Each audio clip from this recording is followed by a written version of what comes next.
Alright, hello everyone, my name is Shep, welcome back to the Butcher Circus. Today we are going to be watching a match between myself and Mr. D, and we are playing something very interesting here. So we have a Flagellant support stress team, kind of, and we have an Abomination here whose sole purpose is to spam that beast pile.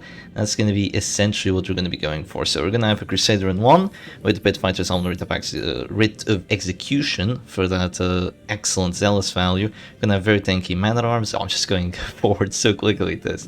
But yeah, we do have a Flagellant with the Gladiator's Helm, which is going to give us a lot more tankiness, going to give us more HP, and we're going to lose out on the Exsanguinate to have Suffer Under Claim, which is going to allow him to be a very solid character. So we are playing against kind of a DOT team. Now it's definitely a DOT team by Mr. D, and it's kind of a DOT hunter team as well, because you do have that higher man with the riposte, which means that using a block of light here is going to have a lot of value. So you might not always be sure, like, okay, there's a Shieldbreaker with Pierce, there's a Shieldbreaker with Blights, there's an Antiquarian with Materia Pestis, there's a Jesser for that Harvest. How do you know when it is the right time to actually use a block of light? Well, almost every time you see a higher man is the right time to use a block of light, because then his repulsor aren't going to be hurting even near as much, and essentially every move he does doesn't hurt quite as much. So we drop a Reclaim there on that Man-at-Arms, which allows us to regen for 12. We do get the crit heal on that, which is really good. It's not every day you see that, but yeah, we do get it this time. We're going to use the command so we can actually hit that Shieldbreaker next time, and we're just going to go from there. So yeah, always block of light when you do see this this higher man, because essentially, I mean, there's this running joke in the base game, right? The higher man clicks the damage button. So if you do have protection, you're going to be able to make that damage button not stink quite as much. So now the Man-at-Arms are going to start dropping a Bellow here. That's going to reduce their damage. It's going to apply a little bit of stress, and it's going to make it so my Zealous Accusation can actually like sink into that higher man, and I won't take even near as much from the riposte, despite there being a Vendetta buff. You know, with 55% protection with Crusader, this is a very tanky team. You have regens, you have a guard, you have heals, like direct heals with the Crusader, and then you have an Abomination, which is just here on dedicated riposte duty. And on dedicated riposte duty, he is going to continue right now. So I'm going to go for his action immediately in hopes of getting a crit, because with a crit we would be able to do a lot of extra damage with our riposte. So we do get riposte there for 14, which is a pretty big amount considering that higher man only has essentially plus 10% damage right now, and I have 20 prot. But you know, we're still at 23 HP, so we should be fine. Technically we should be fine here. Of course, I already know how the match is going down, so I'm hinting at my Abomination going through some hardship. So there's going to be a Pierce for 10, which I do believe was a pretty high roll right there, because there was one Bellow debuff on that Shieldbreaker. So Pierce ignores the protection, but it does like 8 to 13 damage. So getting that Pierce for 10 was pretty scary. Now what I'm thinking of right now is, wait, my opponent goes first, I no longer have a guard, I don't have any big direct heals, best thing I have is Rally to the Flame. What do I want to do right now? If they go Dirks out with my Abomination, I'm probably screwed. So I decide to just drop a Reclaim here, and I'm essentially doubling down on saving this A-bomb, because I cannot let him die. There's a Dirk Stab right now, hits me for 6, we do get the crit on the riposte, the command buff coming in the clutch, and right now we have 7 HP, and I'm choosing like whether I go for Zealous or calls at S-Door, but I realized that I need a crit for that, so that would have to be pretty lucky, and I just go for a heal right now. So we have 13 HP, and my opponent has 2 finale buffs. Now 2 finale buffs usually means 11 to 20 damage. Of course we have 20% protection, so that's like 9 to 16 already, and there's also 1 Bellow debuff, so it's like 7 to 14 on the damage rolls, and I have 13 HP. So you see me just highlighting all those values right there. I have 20% protection. But Mr. D, my opponent, as crazy as he is, he's looking at those numbers, he goes for that finale, and of course he gets the crit to take out my Abomination, and I'm down 1 character. And then he says, "Screw you, Abomination," all in caps in the chat. And right now I am pissed. I am absolutely pissed playing this match, because What this just means is that, yeah, you see me like just wiggling the mouse all over the place right now, because what this actually means is that I no longer have a tool of dealing with that Antiquarian. I don't have Reign of Sorrows, I don't have Reach to the backline, I don't have Repulse, which means that her and her Materia Pestis can start absolutely shredding my team apart, and I feel robbed right now. I feel robbed of this victory. So I'm just gonna drop a Zealous. At the very least, we are doing some very decent damage and stress to the enemy front line. So if we can take it from there, we will be able to kind of just take this match. So I do have a support Flagellant, but at this point the best play is just to move forward, because not having an Abomination to at least make the Antiquarian hurt whenever she goes for Festering Vapors means that we're never going to be able to sustain. If there's one thing you can't really sustain against, it's Materia Pestis, Festering Vapors. It makes your Blights last for 4 rounds. That's without even getting a crit. Speaking of crits, nice Zealous. That's what command buffs do. Command buffs actually almost increase your... No, actually they increase your crit chance with the Zealous by over 50%. And wait, do you have 50% crit chance? No, you have 7% crit chance base, but with the command buff it's +4, so it goes from 7 to 11. It's a massive increase, absolutely massive increase. So we do have 2 afflictions right now, which, you know, it's reasonable, but the Antiquarian is feeling just fine. Now, there is something that could be very, very helpful for me here. You see the amount of protection I have. The Antiquarian should be pretty much unable of actually doing damage once she actually drops to Death's Door, and with a Bellow debuff or 2. She had 2 Bellow debuffs right there, and she still did damage to my Crusader with 70% protection. You can never know how her damage rolls actually go. Sometimes she gets really lucky, sometimes 1 Bellow debuff is essentially enough to make you not do enough damage. You should always expect the worst, but prepare for it too. So we are going to drop a command buff because we do need this accuracy if we want to take out the enemy characters, and I think my Flagellant's actually getting relatively close to this door. We are probably not going to have a good time here, but we do still have 2 redeem heals, and the redeem heals are pretty big ones, especially with this Gauntlet of Absolution. You'll see for just how much we'll heal. So we're going to drop to this door right now. I have to heal, there's no world where I don't, and I'm going to drop the redeem on essentially the character that can heal the most amount of HP, or the character that I feel is the most valuable. So I drop it on the Crusader because I feel like he's more valuable than the Man-at-Arms right now. And I heal myself for 28. I was actually unsure how much I'd heal with this, because normally it would be 24, but with the Gladiator's Helm, it's actually 28. And that's a huge increase. That's an increase of 4 HP. Gladiator's Helm only gives you 5, which means you're actually getting probably a little bit robbed before on the 24 heal. It was probably really close to a 25, but not quite there. So with an extra 5 HP, it allows us to heal up to 28, and I mean, it's a pretty big difference from like 24 and 10% protection to 28 and 20% protection, provided there isn't an Arbol, it's just ready to crit you, of course. So we're gonna get the 3rd affliction right now. We get a Selfish, which I'm relatively happy about. It's not a lot of dodge, and it can do some very silly things, and it's also minus 10% damage, so the Selfish is good here. It means that our riposte, it means that their riposte is essentially not going to do that much still. So there's going to be a Serpent Sway, kind of a preemptive Serpent Sway on this Shieldbreaker, but definitely a good play. It makes it so I will likely miss, but thankfully I don't. And that also makes it so I can't actually drop her to Death's Door with the Zealous Accusation, which would cause a whole lot more stress. So it's just going to keep her in the game for a little bit longer, but then again, if I still hit the Zealous Accusations, I'm still going to cause stress, I'm still going to cause a heart attack, and she's not going to survive that long. So there was an argument for going Adder's Kiss on my Crusader, except Mr. D does not have it. He has Impale instead, which is a very silly move. I think running Impale is almost always a bad play, because you really need that Adder's Kiss to actually just blight down the Man-at-Arms and the Crusaders, and Impale doesn't even do stress. That's why you have the Festering Vapors with the Antiquarian for. I just don't think Impale's a good move at all. I've switched it out for Adder's Kiss on all of my Shieldbreaker teams, which albeit aren't many, because she feels very oppressive to play against, but she also feels very oppressive to play with, because if you're running against a lot of accuracy buffs, it's basically as if her dodge doesn't even exist and she's just gonna get stunned and destroyed. So yeah, you see that we went for a punish there. We ate a riposte for 4 because Harman's at the store. We do manage to hit the Shieldbreaker again, thankfully, but our characters are getting dangerously low on HP. The Crusader is still okay, but there's probably going to be a point-blank shot, and he's going to be slightly less. Okay, let's see how much damage it actually does. It does 5, which is definitely not much. Yeah, the 55% prot here is coming in very clutch, but the Man-at-Arms is going to drop to Death Star, and we are now in danger. I'm just going to drop a bell here, even though it's not 100% hit chance. It's very likely to cause that fateful heart attack on the Highman and take him out of the match. And it also causes a heart attack on the Jester with the extra stress, and he's not in a good place. There's going to be a puncture right now. Doesn't get to 25% death, well, thankfully for us. But it is good actually to be finally on par in terms of character counts, I'm gonna have to say. So here I have to choose whether I want to go for a heal or whether I wanted to go for a punish. And I just decide to heal because there's an anti-grind with the finisher, right?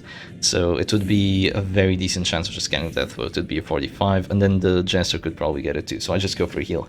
And now, instead of healing for 15, we would heal for 18, which is still plus 3 HP, because this Gladiator's help, but we get a crit heal out of it. So we healed for a total of 36 HP, which is essentially what the Flagellant usually has, but yeah, it's almost our entire health bar, which means he's gonna be in the game for a little bit longer. So now if we do manage to hit this mellow on the Jester, which is actually 100% chance of that happening, he will be gone to that heart attack. Of course, he takes a lot of extra stress, so there he goes, and now we have the character advantage. But not all is good in the hood, because that Antiquarian, she still has that goddamn Materia Pestis. We aren't getting close to afflictions, but she's also still relatively far away. And I don't really have a way of dealing with Shieldbreaker right now, because that puncture was really smart. Not only was it a death blow chance, it also made it so my Crusader kind of has to disrupt my Flagellant if I do want to make him useful. And of course the Holy Lance here isn't even near as useful as the Zealous Accusation was, because if I did hit a Zealous on that Shieldbreaker, she would essentially be dead. So it's going to be a Pierce right now for 16 HP, that's a pretty big Pierce. And my Man-at-Arms is going to drop to this door, so I'm considering whether I go for a heal or whether I go for Holy Lance. I see the Holy Lance values, I note that, yeah, I mean, I might take half her HP with that, but that's probably not going to save me the match. I want to keep this Man-at-Arms alive for as long as possible, maybe move him back, maybe drop more command buffs, and if I do get the command buff going right now, if I hit a punish on the Shieldbreaker, she's dead. So it's going to be a Festering Vapor, still 0 damage this time, which is pretty good, but do keep in mind, I haven't highlighted it yet, because I don't think I had noticed at the time, but the Antiquarian does have the Nervous Stab, so if push comes to shove, she will actually be able to still do damage and not have to rely on Festering Vapors. So if she would go Fearful, she would still have a way of doing damage to our character. So we don't have like just a confirmed win right there. So you might be wondering, Shep, why didn't you just go for the punish, kill the Shieldbreaker on the spot? Well, it was a 40% hit chance. Should I have done it in hindsight? Maybe, yeah, possibly. But I wanted to let my Crusader be the one to actually get that death blow there. He would be able to kill her immediately and certainly if I did get that Zealous Accusation off. And the punish could not have done enough. Well, it wouldn't do enough in terms of stress. I'd have to get a crit out of it for it to be enough. I'd have to or follow it up with a bellow, but yeah.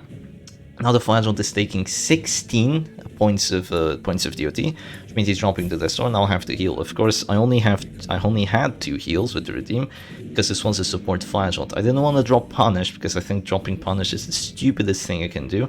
And I, of course, wanted to have both my Suffer and Reclaim, because they're good, each for their specific matchup, and I wanted to have,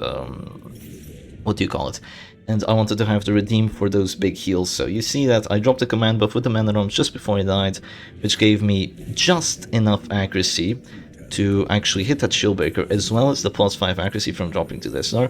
Means that we do actually get a really good shot at getting a hit on her, which we did, but sadly no crit, which means that she's gonna stay alive, but she's in a very rough spot right now. And the Crusader can just act and heal that Flagellant out of this star, so both our characters stay alive. So what would you do right now if you're Mr. D? Well, you'd only use your finisher turn, and you want to keep your Shieldbreaker alive, so Serpent Sway is potentially the best play right now, and in response to oh, actually, no, there isn't going to be a Serpent Sway, that's right, I remember. there's actually going to be a move back with that shield break, which means that I can't hit her anymore with the punish. And it means that even a Holy Lance, I mean, not only is it unlikely to hit, well, not unlikely, it's not a great chance to hit. Not only that, it also doesn't cause stress unless you get a crit. So it would not kill her like 100% chance of actually getting the death blow. I do have the Writ of Execution for a little more, but then again, not a confirmed. So I do just decide to click this Crusader here and go for a heal because I didn't want to let my Flagellant just die on the spot.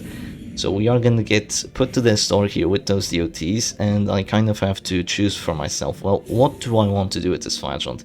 The thing is, I know that if my Crusader was... I know that right now, if I was in position 1 with the Crusader and both the corpses would be gone, I would be able to just win purely based on Zealous spam. So what I decide to do here is I just decide to go for a Suffer on the Crusader, which clears all the nasty DOT he had on him and increases my death blow resistance by 10%, which means that the finisher right there was in fact only a 35% chance of getting the death blow, which... Again, it's still a chance of getting it, but it was not a death blow right there, which is very, very handy for me. And right now, every turn I keep both my characters alive is a turn where I am just winning, because then my Crusader will be put to positions 2 and 1 where he wants to be, and so will my opponent's character. So the clock is ticking for Mr. D. So there's going to be an act out move back by that shield breaker, which is good for Mr. D, because now he can actually attack without being put in position 2, because he was going to be put in position 2 if he had attacks. He only has Puncture and Pierce and Impale as attacking moves. So right now I'm going to drop to Death Star again, and there's nothing to suffer. I could increase my death blow resistance again, but I just remember that I think I was keeping count of the corpse turns, because I was really pissed at losing my Abomination earlier. That shouldn't have happened. So I was playing this, like, for once I was playing this very, very competitively. I remember that the Harman is going to go away by around 11, and I think the Jester was either around 12 or 13. So I knew when they were going to be gone, and I knew that the Man at Arms was going to be gone relatively soon too. So here I just drop a Reclaim on the Crusader, make sure that he heals 18 health points with that regen, and if I die right now at the Flagellant, I heal him for another 10, which is pretty darn good, healing the Crusader for essentially 28 HP for one action, then dying. So there's going to be a puncture, which gets the 25% death, which I was a little bit pissed about, but now we are at 36 HP, and we are in a prime position to win this 1v2. You also have the plus 10 accuracy from being the last character alive, which means that the Zealous has a reasonable chance of actually hitting that Shieldbreaker, and the Jester Corpse is going to go away soon. So it's going to be Festering Vapors, but this Festering Vapors, its biggest threat right now isn't actually the DOT, because I'm pretty much powering through it. The biggest threat is actually getting an Affliction on ourselves, and we actually power through it so much that we get a crit heal with that regen, so that's second time this match. Sadly, we missed the shield break, which means that she stays alive, but we do hit the Antiquarian and she goes Fearful, which means that if she actually wants to do damage, she's definitely going to have to use that Nervous Stab, but we are still very, very far away from this door, so it's going to take you a while to get it. Pierce here does 11, which I was shocked that actually happened. Well, the Shieldbreaker is gone now, so you can say goodbye to your Pierce, but Paranoid's minus 25% damage, and she was at that door, and she still rolled for 11. I mean, I did have the Bite on me, and she did have the Fang Talisman, but I'm gonna have to say that was probably a max roll on that. So there was a Nervous Stab right there, probably literally a Nervous Stab from Mr. D, noticing that the match has slipped from his grasp, and my Crusader is actually in a prime position to just take the W right now. So you're gonna see me going for this Zealous. I go for the headshot, and I take the death blow. So that is gonna be a victory for Shepherd Doggy against, I believe this was actually the first team Mr. D ever played. Of course, with a lot of adjustments, because you wouldn't have all these great trinkets. But yeah, against the first team that we ever played, we do manage to take the W to this Crusader. So obviously, wonderful character. Now, before you go into your matches and start thinking, okay, I like this team looks really cool, I want to tell you that the team isn't that great. It really isn't that great, because it suffers a lot from disruption. You don't have a lot of ways of dealing with stuns, which means that if the Abomination gets stunned, you're going to have a really hard time.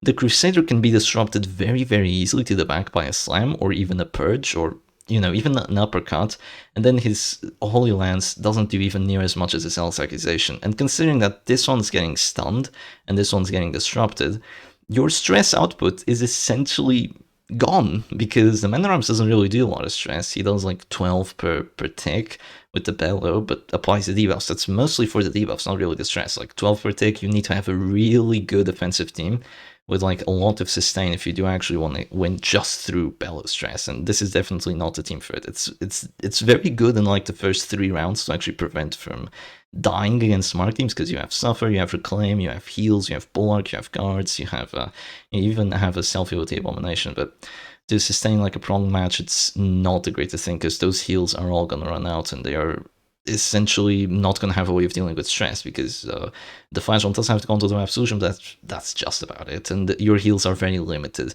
They're good, but they run out quickly. The redeems don't last forever. So yeah, after the Abomination gets disrupted, or after he's gone, your stress output is going to be greatly limited, especially if the Crusader gets disrupted too. So keep in mind that this team is not infallible. It's definitely very fallible if you go into the wrong matchup. And I'm gonna have to say, this wasn't the perfect matchup. I mean, it's a DOT team, and the Shieldbreakers, Shieldbreaker, she basically made it so my Man-at-Arms couldn't cover it anywhere. But yeah, then again, I hope y'all enjoyed the match. Definitely give the team a try. It's still pretty decent. I would suggest, instead of the Flagellant, you just bring an Arbalist and just give her like exotic snuff so she can clear flares and so she can stay comfortably in position 4. Maybe even exchange the Crusader for the Flagellant, so you swoosh him onto position 1 and you put an Arbalist in 4th. So that would be probably a team that's more fit to deal with a lot of disruption. But anyway, hope y'all enjoyed the match, and I'll see you again another time. Cheers.